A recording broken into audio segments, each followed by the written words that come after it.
या बातमीपत्राचे प्रायोजक आहे यल्लम्मा टेम्पल, दाजीपेठ, सोलापूर। सालाबादप्रमाणे यंदाही मंदिराच्या वतीने वटपौर्णिमा कार्यक्रम व श्री यल्लम्मा देवी व जमदग्नी ऋषी कल्याणोत्सव शुक्रवार 21 जून रोजी दुपारी 12:23 अभिजित मुहूर्तावर अक्षता सोहळा होणार आहे। तसेच विविध धार्मिक कार्यक्रमही होणार आहेत। या प्रसंगी महाप्रसादाचं आयोजन करण्यात आलंय। वेळ 12 ते 3, स्थळ दाजीपेठ, सोलापूर।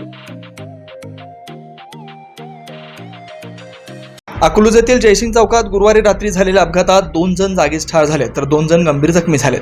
हा अपघात इतका भीषण होता की 4 व्हीलर निसान कंपनीची गाडी अक्षरशः चेंदामेंदा झाली आहे। तर या गाडीमध्ये बसलेल्या एका तरुणाचं डोकं कवटी फुटून मेंदू घटनास्थळापासून लांब पडलेला दिसतोय। यावरून या अपघाताची तीव्रता समजून येते। अकलूज, वेळापूर, खुडूस आणि उगडेवाडी येथील शुभम बाबू चव्हाण वय 23, यश नवनाथ शिंदे वय 20, राहुल बापूसाहेब कोळेकर वय 24, समाधान बापू सरतापे वय 24 हे 4 मित्र निसान कंपनीच्या MH45N0008 या 4चाकी गाडीतून महर्षी चौकातून रात्री 11:30च्या सुमारास जयसिंग चौकाकडे निघाला असताना त्यांच्या गाडीवरचा ताबा सुटला आणि रस्त्याच्या मैलाच्या दगडाला धडक देत गाडी आलटीपालटी करत 2 झाडावर जाऊन धडकली। या भीषण अपघातात पाठीमागे बसलेले 2 जागीच ठार झालेत।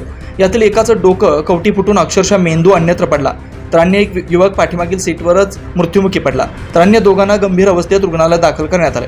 याची प्रकृती गंभीर आहे। या अपघातानंतर पोलिसांनी मदत पथक घटनास्थळी दाखल झाले। पुढील तपास पोलीस करतात।